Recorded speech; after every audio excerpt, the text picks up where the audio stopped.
So in the last section, we ended by showing how large professional mining data centers have taken over the business of Bitcoin mining. And we showed the parallel to traditional mining with those open pit mines on the bottom, which you may know have been a huge source of concern for environmentalists over the years, asking how much damage are these pit mines doing to the environment. Now, Bitcoin is not quite at that level yet, but as I said, it is a very difficult computation with a lot of large players interested in competing now, and it is starting to use a significant amount of energy, which has become a topic of discussion.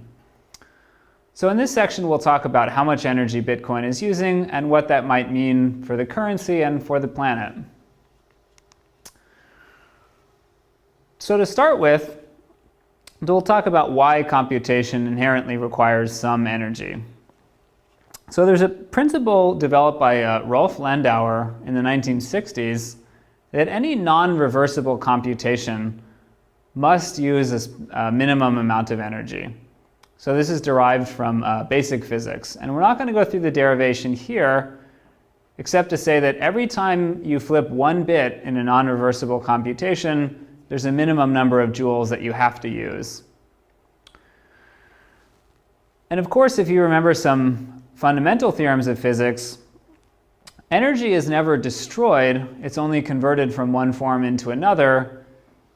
In the case of computation, it's mostly that energy is transformed from electricity, which is very high-grade energy, into heat, which is dissipated into the environment. Now, of course, SHA-256, being a hash function, which is the basis of Bitcoin, is not a reversible computation. And if you remember all the way back to lecture 1, this was a basic requirement of hash functions that they're not reversible.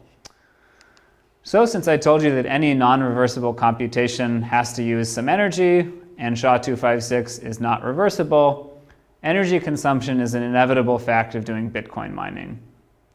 And it is worth saying that the limits provided by Landauer's principle are far, far below the amount of electricity that's being used today, by over a factor of 1,000. So we're nowhere close to the theoretical optimum efficiency of computing. But even if we did get to the theoretical optimum, we would still be using some energy to perform Bitcoin mining. So why does Bitcoin mining require energy? There are 3 steps in the process that require energy. First, you have to manufacture your Bitcoin mining equipment. So that requires both physical mining, digging up things out of the ground, especially rare earth metals and copper that go into integrated circuits. And then you have to manufacture it into a Bitcoin mining ASIC. So it takes a lot of energy to run fabs and to tune out chips. So all of that energy is called the embodied energy. As soon as you receive a Bitcoin mining ASIC in the mail that you order, you've already consumed a lot of energy, including the shipping energy, of course, just to get that to you before you've even turned it on and tried to mine Bitcoins. Then you'll plug it into the wall and turn it on. And of course, it will be drawing electricity constantly while it's on, and that's the electrical energy consumed in mining. And that's a step that, no matter what happens, has to be consumed because of Landauer's principle. So hopefully, over time, the embodied energy will go down as less and less new capacity comes online. Fewer people are going out to buy new mining ASICs. They're being obsoleted less quickly. The existing fleet can last a long time. The embodied energy will be amortized over years and years of mining.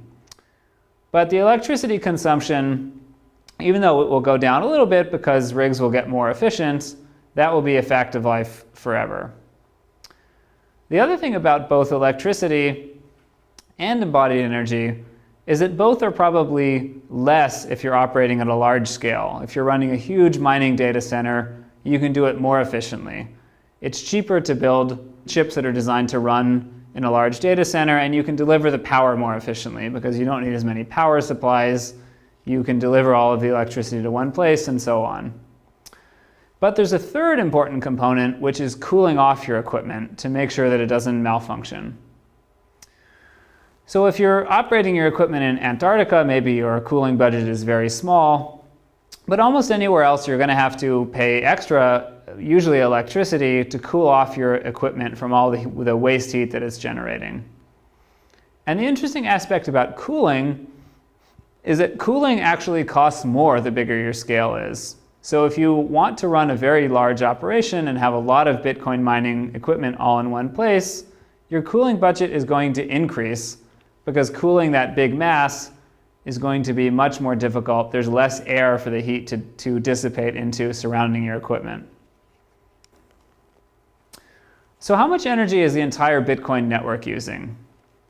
There are two basic approaches to trying to estimate how much energy the Bitcoin network is using. Of course, we can't compute this precisely because it's a decentralized network with miners operating all over the place who haven't documented exactly what they're doing. But we'll start with a really simple approximation strategy, which is to take the fact that about $15,000, and again that's 25 Bitcoin, of reward are created with every block, which is found every 10 minutes. So if we convert that to revenue per second, we get about 25 US dollars per second that are being minted and given to the mining community. Now, if the miners are turning all of those $25 per second into electricity, how much can they get? Well, at US industrial electricity prices, and this will vary from state to state or certainly from country to country, but we'll go with about 10 cents US per kilowatt hour. And kilowatt hour is kind of a funny marketing unit, so we'll go to the more standard scientific unit of the megajoule. So if the miners took those $25 that they earn every second and converted it purely into electricity, they would get about 900 megajoules every second.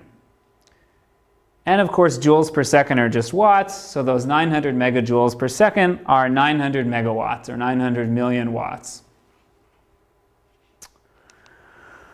A second way to estimate the same figure is to do a bottom-up approach, and to say, let's look at how many hashes the miners are actually computing, which we know by observing the difficulty of each block, and what is the best hardware that miners might be using. So if you look online at mining rigs that are being sold commercially today, one of the best performance figures that you'll see is rigs that are able to turn 1 watt of electricity into about 1 gigahertz of hashing. So they perform 1 billion hashes per second while consuming about 1 watt of power. And the total network hash rate is about 150 million gigahertz, or 150 petahertz. Of course, that excludes all of the cooling energy and all of the embodied energy that's in those chips, but we're doing an optimal calculation here. So if the entire network was running at about the efficiency of generally the better chips on the market, what would we get?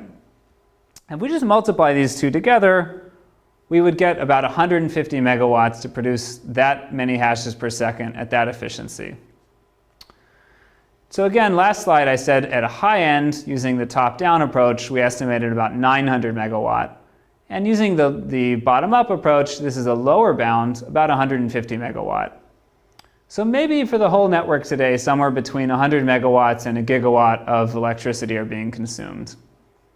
In reality, of course, it's probably somewhere in the middle, and it's going to evolve over time, but that's a useful ballpark to think about right now.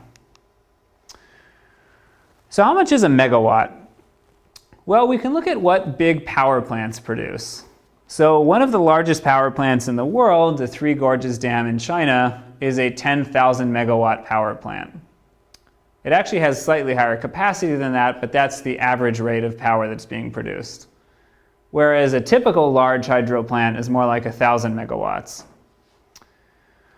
If you're interested in nuclear power, we can look at the largest nuclear plant in Japan, and that's about a 7,000 megawatt plant, whereas the average nuclear power plant is more like 4,000 megawatt. Or back in the carbon-heavy way of producing electricity, we can look at a major large coal-fired plant, and you might get 1,000 to 2,000 megawatts. So again, our high-end estimate was still that Bitcoin is consuming less than 1,000 megawatts. So the whole Bitcoin network is consuming less than a large power plant's worth of electricity. So it's not nothing. It still means that we have to essentially run a large power plant purely to power Bitcoin and not any of the other things that we need electricity for in the world. But it's not yet to the point where it's a large amount of electricity compared to all the other things that people are using electricity for on the planet. And it's certainly worth pointing out that any payment system is going to require energy and electricity. So when we look at traditional currency, a lot of energy is consumed moving gold bullion around, guarding the gold bullion, running ATM machines, running coin sorting machines, running cash registers, transporting the money around in armored cars. All of that is energy consumed by the traditional money system. So sometimes people have a tendency to think that Bitcoin is wasting energy because the energy is being expended in this SHA-256 computation that doesn't serve any apparent purpose. But you could also look at all of the energy used in a traditional currency system and say that it's also wasted and that it doesn't serve any other purpose besides maintaining the currency system. So that's a really important disclaimer, I think, that just because Bitcoin uses electricity, it's not necessarily wasted. If Bitcoin is a useful currency system, then the electricity is essentially being used for that purpose. But we still might think, is there something better that we could do with this electricity, rather than just heating up air which is sent off into the atmosphere? And one pretty interesting idea is, what if we tried to capture the heat that we're turning that electricity used in Bitcoin mining and use it for practical purposes? So this is called the data furnaces model. And the basic idea is that you would go down to your local hardware store, and instead of buying a traditional electric heater to heat your home or to heat water in your home, you would buy a Bitcoin mining rig that you would plug in both to the electricity outlet and also to your internet connection. And your heater would essentially be doing Bitcoin mining and using the heat produced as a byproduct of that computation to heat your water or to heat your home, which is hopefully useful. And it turns out that the efficiency of doing this isn't actually that much worse than just buying an electric heater. So this seems to be a great idea, and maybe it's a promising avenue to explore for the future. There's a couple of challenges here. For one, electric heaters are still much less efficient than gas heaters. So if you're in a really cold climate where people really need heat, hopefully they'll have gas heating in their home anyway. It's also not clear what the ownership model is here. If you buy the Bitcoin data furnace, do you own the Bitcoin mining rewards that you get? Or does the company that sold them to you? Most people don't have any interest in Bitcoin mining and probably never will, so it might make more sense to buy this as an appliance and have the company that sold it to you keep the rewards. And then there's the really basic question of what happens if everybody turns off their Bitcoin mining rig in summer? Will the capacity of the Bitcoin network go way down seasonally based on how much heat people need? Will it go way down on days that happen to be warmer than average? This would be really interesting if the data furnace model actually caught on. So a couple of open questions related to Bitcoin's energy consumption. Does the fact that Bitcoin provides such a good way to turn electricity into cash mean that countries that have strong electricity subsidies will have to rethink that model? So right now in many countries around the world, the government actually subsidizes electricity, particularly industrial electricity. And one of the reasons they do so is to try and encourage industry to be located in their country as opposed to other countries.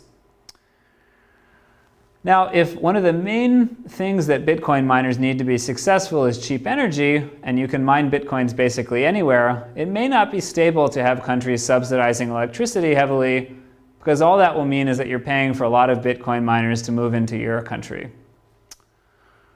There's also the interesting question of, will the fact that you can turn electricity into money easily with Bitcoin mean that people have to start guarding their power outlets, particularly around universities and corporations, large buildings with a lot of power outlets? Will they need security cameras to make sure that employees or students aren't trying to mine Bitcoins by plugging into unmonitored power outlets and just letting them run? And you might ask, would we be better off if we didn't have this electricity consumption? Could we make a currency that didn't have proof of work and didn't have to use so much electricity? And again, I'm not going to talk about that directly today, but that's going to be a topic that we'll talk about quite a bit in our future lecture on alternative mining.